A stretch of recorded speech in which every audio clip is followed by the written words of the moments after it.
Okay, अस्सलाम वालेकुम। मेरा नाम ज़िशान है और this is one of the first lectures that we will be recording. आज हम बेसिकली इस पहले लेक्चर में डिस्कस करेंगे ऑटोडेस्क माया। माया क्या चीज़ है और माया को कैसे कहाँ कहाँ इस्तेमाल किया गया है, उसके क्या फ़ायदे हैं, और उसके बाद फिर अगले लेसन में हम माया को सीखेंगे कि माया को किस तरह से इस्तेमाल किया जाए। ठीक है, सो लेट्स गेट स्टार्टेड। सबसे पहले माया ऑटोडेस्क की कंपनी है, उसका ये बनाया हुआ सॉफ्टवेयर है। काफ़ी एक्सपेंसिव है इसका कमर्शियल वर्जन, लेकिन एज ए स्टूडेंट आप इसको फ्रीली नेट पे डाउनलोड कर सकते हैं। उसका फ्री वर्जन आप इस्तेमाल कर सकते हैं, स्टूडेंट वर्जन जो कहलाता है। मैं बाद में आपको इसका लिंक एंड डिस्क्रिप्शन दूंगा कि उसको कैसे डाउनलोड करके आप इंस्टॉल किया जा सकता है। Basically Maya itself is a बहुत एक पावरफुल सॉफ्टवेयर है जो हम यूज़ करते हैं 3D मॉडलिंग के लिए, एनिमेशन के लिए, स्पेशल इफेक्ट्स के लिए, रेंडरिंग के लिए एंड कंपोजिशन के लिए। ये चीज़ें क्या हैं हम आगे चल के आहिस्ते आहिस्ते डिस्कस करते रहेंगे, किस तरीके से क्या पाइपलाइन है, वो पूरा मेथोडोलॉजी हम डिस्कस करेंगे कि भाई क्या चीज़ है। माया बेसिकली फ़िलहाल इस वक्त हम जैसे सिर्फ इस चीज़ पे फोकस करते हैं कि माया है क्या, इसकी क्या कैपेबिलिटीज़ हैं।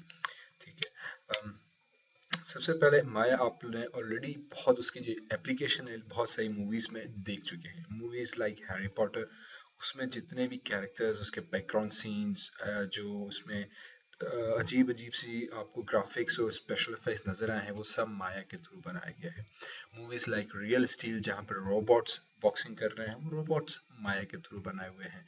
मूवीज़ लाइक कंग फू पांडा हो गया, या आपका और जितने भी एनिमेटेड मूवीज आती हैं मोस्टली सब माया को ही यूज करके एनी ग्राफिक्स को क्रिएट कर रही होती हैं। तो माया ऑलरेडी एक बहुत पावरफुल एनिमेशन सॉफ्टवेयर है जिसमें ना सिर्फ डिजाइनिंग स्पेशल इफेक्ट्स बल्कि मॉडलिंग की जाती है। जिस तरह से आपने अवतार में देखा होगा, अवतार एक ऐसी मूवी है जो कम्प्लीटली माया के थ्रू बनाई गई है, जिसमें हर चीज़ माया के थ्रू मॉडल की गई है। जैसे कि ये कैरेक्टर आप नज़र देख रहे हैं, इसको पहले माया के और उसके थ्रू मॉडल किया गया, टेक्सचर किया गया, इनको कलर दिया गया, फिर इनको इस तरह से सेटअप किया गया ताकि इनको एनिमेट किया जा सके। इनकी आई से लेकर इनके नोस्ट्रल्स, इनके हेयर्स, इन क्लॉथ, इनकी जितने भी बीड्स हैं, ज्वेलरी है, हर चीज़ माया के थ्रू डिफाइन डिज़ाइन की गई है। ये कैरेक्टर है वेरी पॉपुलर, वेरी एक मूवी है पायरेट्स ऑफ द कैरिबियन के पार्ट 2 का। um, इस कैरेक्टर स्पेसिफिकली को द बेस्ट कैरेक्टर का अवार्ड भी दिया गया था, विजुअल कैरेक्टर का, एक इल्यूशन ग्राफिक्स बेस्ड कैरेक्टर का। ये कम्प्लीटली माया के थ्रू बनाया गया है। इसमें जितनी चीज़ें आप देख रहे हैं ये कम्प्लीटली माया के थ्रू है। ट्रांसफॉर्मर्स के अगर कोई शौकीन है तो उसके जितने रोबोट्स हैं, उनके एनिमेशन, उनके स्पेशल इफेक्ट्स, एक्सप्लोजन्स, सब माया के थ्रू बनाया हुआ है। मूवीज लाइक ये 9 एक एनिमेटेड मूवी आई थी, और कार्टून्स हो गया, हमारे स्टार ट्रैक वगैरह हो गई, ये प्रिंस ऑफ पर्शिया 2012, इसके जितने भी स्पेशल इफेक्ट्स जिसमें हम ना सिर्फ explosions but water, oceans, rain, snow, जितने इफेक्ट्स हैं सब ये बेसिकली थ्री ग्राफिक्स मूवीज के अंदर हम माया के थ्रू बनाए जाते हैं। ठीक है, ये एक इंटरफेस है जिसमें माया का शो किया गया है, जिसमें एक मूवी आई थी रेंगो, एनिमेटेड कार्टून मूवी थी रेंगो के नाम से। उसके 3-4 कैरेक्टर्स हैं ऑल्स के जो म्यूजिक प्ले कर रहे हैं, और ये इंटरफेस के थ्रू दिखाया गया है। अच्छा, माया ना सिर्फ मूवीज में बल्कि उसके अलावा और टेलीविजन इंडस्ट्री के हिसाब से प्रोडक्ट डिजाइनिंग में बहुत ज़्यादा यूज़ होती है। जहाँ पे आप अक्सर एड्स देखते हैं तो उस पर कुछ प्रोडक्ट्स होती हैं, दर हकीकत वो रियल नहीं एनिमेटेड प्रोडक्ट्स होती हैं। जैसे कि मोबाइल फ़ोन्स हो गए, जैसे कि सेट्स हो गए। अक्सर टेलीविजन पे स्टूडियोज़ के अंदर अफोर्ड नहीं कर सकते कि वो कम्प्लीटली नया सेट बिल्डअप करें, तो वो क्या करते हैं कि वो एक विजुअल 3D सेट यूज़ करते हैं ग्रीन स्क्रीन के बैकग्राउंड के ऊपर। काफ़ी टेलीविजन इस तरह की चीज़ें यूज़ कर रहे होते हैं न्यूज़ कास्टिंग के लिए, इंटरव्यू सेशंस के लिए। तो वो नए स्टेजेस बनाने के बजाय वो 3D सेट कंप्लीट बना के बैकग्राउंड में यूज़ कर रहे होते हैं। ठीक है, उसके अलावा हम इसको यूज़ कर रहे होते हैं इंटीरियर मॉडलिंग के अंदर, जिसमें कंप्लीट आर्किटेक्चरल डिज़ाइनिंग, विजुअलाइजेशन जो है वो कम्प्लीटली हम माया के थ्रू बना रहे होते हैं। उसके अलावा मूवीज के अंदर जो स्पेशल इफेक्ट्स दिया जाता है, जैसे कि आयरन मैन आपने देखी होगी, उसके अंदर भी जो एक्चुअल कैरेक्टर है वो सब माया के थ्रू है। अब इसमें किया क्या जाता है कि इसमें हम एक यूज़ करते हैं मोशन कैप्चर डेटा की एग्जांपल्स को। जैसे कि ये सीन आप देख रहे हैं, इसमें जो कैरेक्टर्स हैं they are using they are being using motion capture data, और ये जो ब्लैक एंड वाइट डॉट्स नजर आ रहे हैं ये सेंसर्स के लिए यूज़ किया गया है। जैसे मैंने आपको बताया था पायरेट्स ऑफ कैरेबियन के अंदर ऊपर इसका सीन आपको नजर आ रहा है जहाँ पे कैरेक्टर्स मोशन कैप्चर डेटा के डॉट सेंसर्स पहने हुए हैं। तो जैसे वो मूव करेंगे, पोजीशन चेंज करेंगे, वही उनके 3D कैरेक्टर्स के अंदर रेप्लिकेट होगा। तो ये कम्प्लीटली सीन जो है वो 3D बना हुआ है, जितने कैरेक्टर्स हैं 3D हैं, लेकिन उनकी जो एनिमेशन है वो एक्चुअली ह्यूमन कैरेक्टर से आ रही है। इसी तरह से लॉर्ड ऑफ द रिंग्स के अपने कैरेक्टर देखे तो उसमें कैरेक्टर गॉलम था, वो भी कम्प्लीटली 3D था, माया के थ्रू बनाया हुआ था। उसके कंट्रोल्स, कैरेक्टर्स, मोशंस, एनिमेशन सब माया के थ्रू की गई थी। ये माया के इंटरफेस है, स्पेशली उसके फेस एक्सप्रेशंस, उसके लिप सिंक्रोनाइजेशन, इसके सब मोशन कैप्चर के थ्रू लिया गया था। इसके अलावा आपने मूवी देखी होगी लाइफ ऑफ पाई, वो भी मूवी पूरी उसके जो बैकग्राउंड सीन्स, फोरग्राउंड और इन सीन प्रॉप्स सब माया के थ्रू हमने डिज़ाइन किए गए थे। जैसे कि उसका लोकेशंस हो गई, बैकग्राउंड हो गया। जैसे कि ये एक पर्टिकुलर सीन है जहाँ पे कैरेक्टर शिप के बोट के ऊपर खड़ा है, लेकिन हकीकत में वो एक स्टूडियो के अंदर है। ओशन जो है वो पूरा माया के थ्रू इंटीग्रेट किया गया है। लाइफ ऑफ पाई के अंदर बहुत सारे लोगों को इस चीज़ का इल्म नहीं है कि जो टाइगर इटसेल्फ है वो भी माया के थ्रू ही हमने डिज़ाइन किया हुआ था। तो जो टाइगर है वो भी माया के थ्रू ही बना हुआ है। जैसे कि ये सीन आपको बता रहा है कि फर्स्ट अपर शॉट में कंप्लीटली बैकग्राउंड में ब्लू स्क्रीन है। इसको हम कहते हैं कंपोजिशन या ब्लू क्रोमा कट जिसको कहा जाता है, या ब्लू स्क्रीन नेविगेशन, या कुछ मूवीज ब्लू यूज कर रही हैं, कुछ ग्रीन यूज करती हैं, डिपेंडिंग ऑन द सीन्स और क्या होता है। मोस्टली ब्लू या ग्रीन दो फॉर्म ऑफ होता है। अब होता क्या है कि ये पूरा स्टूडियो बना हुआ है, इसमें वाटर फेंक दिया हुआ है, कैरेक्टर बोर्ड के ऊपर खड़ा है एनिमेटेड। जब रियल शॉट होता है तो पूरा बैकग्राउंड ब्लू को वो इजीली कट कर लेते हैं। ये रेड डॉट स्पार्कर्स लगे हुए हैं, वहाँ पे ब्लू बैकग्राउंड को हटा के एक रियल सीन आ जाता है, इसको क्रोमा कट कहा जाता है। ये सारा सॉफ्टवेयर के थ्रू होता है। और ये फिर उसके अंदर टाइगर जो है वो अलग से एक 3D टाइगर है, ये रियल नहीं 3D टाइगर है, उसको इसके अंदर इनकॉर्पोरेट किया गया है। इसी तरह से फॉर एग्जांपल लाइफ ऑफ पाई के अंदर एक ये सीन था जिसमें कैरेक्टर जो था वो जहाँ पे बहुत सारी फिशेस फ्लाई कर रही होती हैं, ये एक्चुअली ये भी पूरा 3D सीन है, जहाँ पे इवन जो बोट है दैट बोट उसको भी माया के अंदर ही बनाया गया था। जितने प्लैंक्स, फिशेस जो फ्लाई कर रही हैं, उनके शेडोज, ये पूरा एक 3D सीन है। इवन उस सीन में बंदा जो डंडी पकड़ा हुआ होता है वो डंडी भी एक्चुअल में रियल नहीं 3D डंडी थी। तो ये इस तरह से पूरी कंपोजिशन हमारी माया के अंदर की जाती है, जहाँ पे हर चीज़ जो है वो माया के थ्रू ग्राफिक्स, स्पेशल इफेक्ट्स बनाया जाता है। ये एक और सीन है लाइफ ऑफ पाई का, जहाँ पे without any graphics, special effects, ये बंदा है जो सिर्फ एक ब्लू कलर की डॉल लेके बैठा है। ब्लू कलर अक्सर क्रोमा कट में यूज किया जाता है क्योंकि वो इजीली कट हो जाता है, उसको आइडेंटिफाई इजीली सॉफ्टनेस कर लेते हैं। तो उसकी जगह पे फिर जो रियल शूट होता है तो वो ब्लू डॉल हट के उसके रियल टाइगर आ जाता है, और फिर कलर का करेक्शन वगैरह की जाती है। तो ये पूरी चीज़ हमारी माया के थ्रू है। ये बेसिकली एक आइडिया होगा कि माया के थ्रू हम किस हद तक ग्राफिक्स में जाके काम कर रहे होते हैं। अब माया इटसेल्फ में होता क्या है, माया में क्या होता है कि माया बेसिकली एक एनिमेशन पैकेज है। उसकी जो पाइपलाइन है किसी भी प्रोडक्शन में या माया में काम करने की, उसका कुछ ये फ्लो चार्ट आपके सामने है। इसमें हम सबसे पहले क्या करते हैं कि कोई भी एनिमेशन या प्रोडक्शन में जाने से पहले वी नीड अ स्टोरी। ठीक है, उस स्टोरी को फिर हम ब्रेक डाउन करते हैं आर्ट डिजाइन में, स्क्रिप्टिंग में और स्टोरी बोर्डिंग में। आर्ट डिजाइनिंग पूरी उसकी डिजाइन सेट्स होता है, डिजाइनिंग की जाती है according to the script and story के भाई क्या सीन होगा, लोकेशंस क्या होंगी, किस तरह की लोकेशंस होंगी, कैरेक्टर्स कैसे होंगे, किस तरह के उन्होंने कपड़े पहने हुए होंगे, पूरा वो चीज़ें प्री डिफाइन होनी चाहिए। इसी तरह से कौन सी लोकेशंस हैं, कौन से सीन डे में है, कौन से इवनिंग में, किस टाइमिंग पे क्या लाइट सिचुएशंस होगी, वो सारी, क्योंकि ये चीज़ें आपको जब आप माया में काम कर रहे हो तो सब चीज़ें आपको खुद ही मैनुअली करनी पड़ती हैं। तो ये आपको पहले ही सोचना पड़ रहा होता है कि भाई स्टेप बाय स्टेप क्या चीज़ होती है। इसी तरह से स्टोरी बोर्ड बेसिकली एक विजुअल रिप्रेजेंटेशन होती है कि हम ड्रॉ करते हैं कि सीन 1 में ये होगा, फिर सीन 2 में ये होगा, फिर सीन 3 में ये होगा, फिर सीन 4 में होगा। तो जब हम एनिमेशन या माया में काम करने बैठते हैं तो हमें पहले एक आइडिया हो जाता है कि भाई क्या चीज़ है। उसके बाद एक्चुअल अच्छा इस इन तीन चीज़ों का माया से इटसेल्फ कोई डायरेक्ट ताल्लुक नहीं है। ये प्रोडक्शन के 3 स्टेप्स आ जाते हैं। जो production artist, story artist, story board artist अलग से डील कर रहे होते हैं। माया का जो काम है दर हकीकत वो हमने यहाँ पे एक्चुअली दिया हुआ है। तो ये थोड़ा सा एक प्रील्यूड टू माया है। इन अदर वर्ड्स, माया में जब आते हैं तो माया में सबसे पहले हमें करनी पड़ती है मॉडलिंग, जिसको हम स्टैंडर्ड टर्म्स में 3D मॉडलिंग भी कहते हैं। 3D मॉडलिंग में क्या होता है कि हमें बेसिकली विद इन माया कुछ ऑब्जेक्ट्स गिवन होते हैं, जैसे स्क्वायर हो गया, जैसे क्यूब हो गया, जैसे स्फीयर हो गया।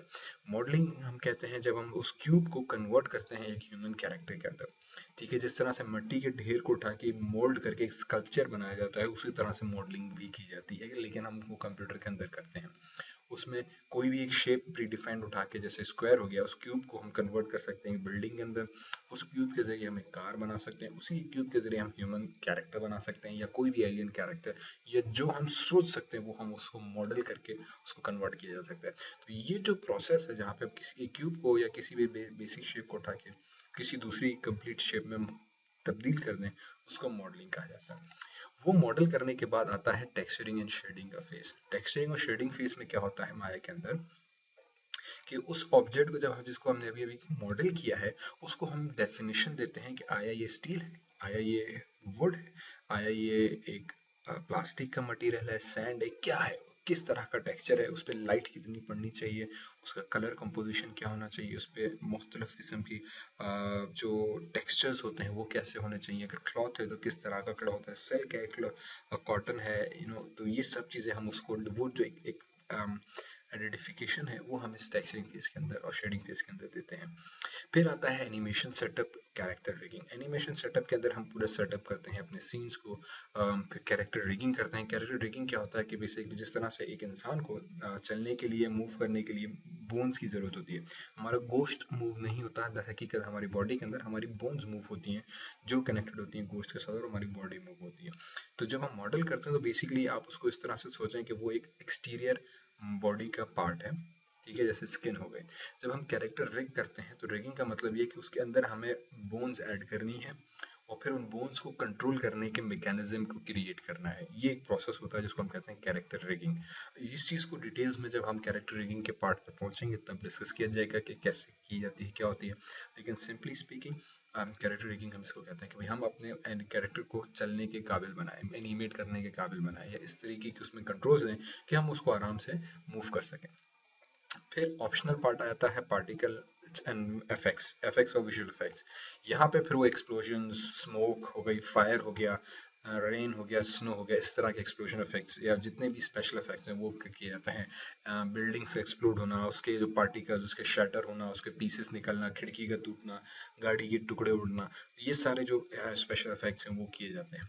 इसी तरह से उसको फिर फाइनली मोशन दिया जाता है, उन चीज़ों को मूव किया जाता है। फिर आ जाता है हमारे पास सेटअप, लाइटिंग और कैमरा सेटअप का। लाइटिंग ऑफ कोर्स अब ये तरतीब एग्जैक्टली ऐसी ज़रूरी नहीं हो कि ऐसे ही हो, लेकिन ये वो फेजेस हैं जो कि कॉरस्पॉन्ड करते हैं, ठीक है। क्योंकि अक्सर प्रोडक्शन स्टूडियोज में क्या होता है कि कुछ लोग मॉडलिंग के बाद डायरेक्टली लाइटिंग पर आ जाते हैं, कुछ लोग कैरेक्टर सेटअप कर रहे होते हैं, कुछ लोग कैरेक्टर रिगिंग के साथ साथ टेक्सचरिंग कर रहे होते हैं। तो अब कल आज इसका कोई एक सीक्वेंस नहीं है कि यार इसी सीक्वेंस में चीज़ें प्रोसीड होंगी, लेकिन इन अ नटशेल ये जितने सारे फेजेस हैं। लाइटिंग भी बेसिकली जिस तरह से हमारी रियल वर्ल्ड में हमें रोशनी चाहिए देखने के लिए, इसी तरह से माया के अंदर भी हमें रोशनी चाहिए देखने के लिए, हमें रोशनी की ज़रूरत होती है। तो हम भी इसमें एक वर्चुअल लाइट्स क्रिएट करते हैं जिस तरह से रियल वर्ल्ड में है, ताकि हमें पता चले कि शेडो कहाँ से आएगा, लाइट कहाँ पर है, कहाँ पे हाईलाइट्स आने हैं, कहाँ पे रिफ्लेक्शन आनी है, वगैरह वगैरह की चीज़ें। और फिर ऑब्वियसली कैमरा सेटअप चाहिए क्योंकि सारा एनिमेशन एक विजुअल कैमरा सिनेमेटोग्राफी फर्म है, मूवी हम बना रहे हैं तो हमें वर्चुअल कैमरास हम क्रिएट किए जाते हैं। फिर फाइनली प्रोसेस आता है रेंडरिंग का। रेंडरिंग बेसिकली क्या करता है कि इस तमाम रॉ डेटा को उठाकर कंपाइल करके एक फाइनल इमेज के फॉर्म में, एक रिप्रेजेंटेबल इमेज के फॉर्म में, एक आउटपुट की सूरत में हमें एक इमेज देता है, एक वीडियो या एवीआई देता है। तो रेंडरिंग बेसिकली एक सिंपल प्रोसेस है जो सब मॉडल को कैलकुलेट करेगा कि भाई कौन सा टेक्सचर है, कहाँ मॉडल है, क्या रिगिंग है, कहाँ एनिमेशन है, क्या एक्सप्लोजन, कहाँ कैमरा, लाइट, एंगल, सबको कैलकुलेट करके आपको एक फाइनल आउटपुट देता है। उसके बाद फिर ये पोस्ट प्रोडक्शन में हम आ जाते हैं जहाँ पे हम कंपोजिशन करते हैं, video edit, video and sound editing वगैरह करते हैं। ये फिर पोस्ट प्रोडक्शन के प्रोसेस आ जाते हैं जिसमें एडोब प्रीमियर या न्यूक या इस तरह के दूसरे पावर डायरेक्टर वगैरह हो गए, दूसरे सॉफ्टवेयर इस्तेमाल किए जाते हैं। तो ये बेसिकली एक सिंपल सी पाइपलाइन है जो कि हम एनिमेशन के अंदर फॉलो कर रहे होते हैं। इनके एक एक सेटअप्स को डिटेल में हम आगे चल के through out different video lectures discuss करते रहेंगे, ठीक है। ये वही चीज़ें जो मैंने भी एक्सप्लेन की कि प्री प्रोडक्शन जो होता है उसमें story, visual, technical consideration, scripting, ये सारी चीज़ें जो है आ जाती हैं कि भाई क्या डिज़ाइन होगा, कैरेक्टर कहाँ होगा, लोकेशन वगैरह क्या होगी। मॉडलिंग जब हम करते हैं तो मॉडलिंग बेसिकली मतलब ये कि हर एक चीज़ का मॉडल करना।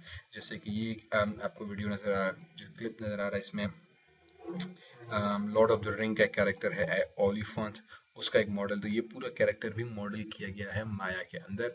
उसकी एक एक स्ट्रिंग, एक एक रस्सी, एक एक चीज़ जो है वो मॉडल की जाती है माया के अंदर। तो प्रॉप्स आ जाते हैं जिसमें चाकू, छुरी से लेकर एक टेबल, बिल्डिंग, हर कुर्सी, हर चीज़ मॉडल की जाती है ओके। उसके बाद फिर आ जाता है हमारे पास प्रोडक्शन के फेज के अंदर texturing, layout designing, set dressing. ये सारा प्रोसेस जो है, जैसे अभी हमने डिस्कस किया कि पूरा हमारा माया के अंदर किया जाता है कि भाई कौन सा टेक्सचर होना चाहिए, डिजाइनिंग, सेट ड्रेसिंग वगैरह, रिगिंग, कंट्रोलिंग, पार्टी का फेस, डायनामिक्स, हर चीज़ें हम ऐड की जाती हैं। फाइनली पोस्ट प्रोडक्शन में जो वीडियो एडिटिंग होती है कि मुख्तलिफ सीन्स को मुख्तलिफ तरतीब और तख्लीक किया जाता है, फिर उनको कैसे आपस में जोड़ा जाए, किस तरतीब में जोड़ा जाए, कौन सी चीज़ें मुनासिब, नाकुल, नामाकुल हैं तो उनको काट दिया जाता है। फिर उसके साथ आवाज़ का मिलाप किया जाता है कि किस तरह से आवाज़ को वीडियो के साथ मर्ज किया जाए, फिर उनकी फाइनल कंपोजिशन, कलर करेक्शन वगैरह हो, और पूरी पैकेजिंग और डिलीवरिंग का सेटअप जो है, ये पूरा एक पोस्ट प्रोडक्शन। इसकी अलग टीम होती है, अलग बंदे होते हैं, अलग मेथडोलॉजी अलग टर्म होती है करने का। ठीक है, इसके लिए ऑब्वियसली माया यूज़ नहीं होता इन चीज़ों के लिए। इनके लिए हम अलग से टूल्स हैं, जैसे मैंने कहा कि एडोब प्रीमियर हो गया, न्यूक हो गया, ये कॉमनली यूज़ किए जाते हैं। इसके अलावा साउंड के लिए एडोब के साउंड बूथ हो गया, आपका साउंड सोनी का साउंड फोर्ज हो गया, मुख्तलिफ सॉफ्टवेयर हैं जो कि यूज़ किए जाते हैं इन चीज़ों के लिए। ठीक है, ये एक स्नैपशॉट है माया का। हम लोग अभी इस ट्रेनिंग सेशंस के अंदर माया 2012 यूज़ करेंगे। ओके, ये as a said Maya Autodesk की वेबसाइट पर बेसिकली फ्री अवेलेबल है for 1 year as a student package. तो आप डाउनलोड करके for a free learning purpose के लिए आप यूज़ कर सकते हैं free of cost. Otherwise it's expensive to buy, बहुत महंगा है, इसको आप इस्तेमाल अगर करने बैठे तो बहुत महंगा पड़ेगा आप लोगों को कमर्शियल वर्जन इसका। लेकिन सीखने की गरज से आप इसको फ्री में डाउनलोड कर सकते हैं ऑटोडेस्क की अपनी वेबसाइट से। ओके, वहाँ पे जाके सिर्फ स्टूडेंट लर्निंग एडिशन को सर्च करें, आपको लिंक मिल जाएगा, डाउनलोड करें। डाउनलोड करने के बाद आपको रजिस्टर करना पड़ेगा, वो फ्री ऑफ कॉस्ट रजिस्ट्रेशन है, वही नाम वाम देके जो नॉर्मल एक फॉर्म होता है वो भरें, आपको इसका लाइसेंस मिल जाएगा for 1 year as a student free package. Okay, thank you very much, hope to see you in future classes.